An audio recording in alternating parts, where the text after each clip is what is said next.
67 కోట్ల మంది వానరులు మహావీరులైనటువంటి వారు రామలక్ష్మణులతో కలిపి పడిపోయారు. ఒక్క వానరుడు యుద్ధభూమిలో లేచి తిరుగుతున్నవాడు లేడు. ఇంద్రజిత్ శక్తి తెలుసు కాబట్టి విభీషణుడు వెళ్ళిపోయాడు, దొరకలేదు. స్వామి హనుమ ఏ అస్త్రము చేత బంధింపబడరు కాబట్టి హనుమ ఒక్కరే ఉన్నారు. అందరిలో పెద్దవాడు, బ్రహ్మ యొక్క అంశలో వచ్చినవాడు జాంబవంతుడు నేల మీద పడిపోయి ఉన్నాడు. విభీషణుడు కాగడా పట్టుకుని అడిగాడు, తాతా కుశలమేనా అని అడిగాడు. వానరులలో శ్రేష్ఠుడైన హనుమ బ్రతికి ఉన్నారా అని అడిగాడు జాంబవంతుడు. విభీషణుడు అన్నాడు, తాత నువ్వు అడగవలసినది రామలక్ష్మణులు కుశలముగా ఉన్నారా అని అడగాలి. హనుమ కుశలముగా ఉన్నారా అని అడిగారేం తాత అని అడిగారు.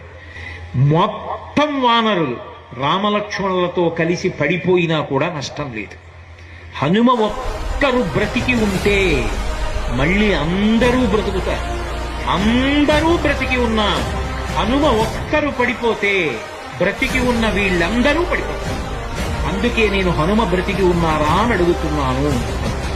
వంగి జాంబవంతుడి పాదములు పట్టుకుని తాతా హనుమ నీ కుశలం అడుగుతున్నాడు, నమస్కరించుతున్నాడు అన్నాడు.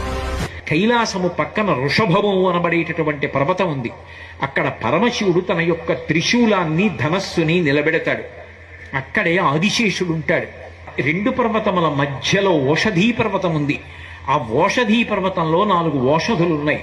మృత సంజీవని, విశల్యకరణి, సువర్ణకరణి, సంధానకరణి అని 4 ఉన్నాయి. ఆ 4 ఓషధులు తీసుకురావాలి. నువ్వు వెంటనే ఆ ఓషధులు తీసుకొస్తే వానరులు బ్రతుకుతారు. ఒక గుజుటున బయలుదేరి కైలాస పర్వతం దగ్గరికి వెళ్ళిపోయారు. ఈ స్థానములన్నీ చూశారు. వృషభ పర్వతం దగ్గరికి వెళ్ళారు. 2 పర్వతాల మధ్యలో ఓషధీ పర్వతాన్ని చూశారు. ఓషధీ పర్వతం హనుమ వస్తున్నారు, ఓషధుల్ని తీసుకెళ్లిపోతారని కనపడకుండా వాటిని దాచింది.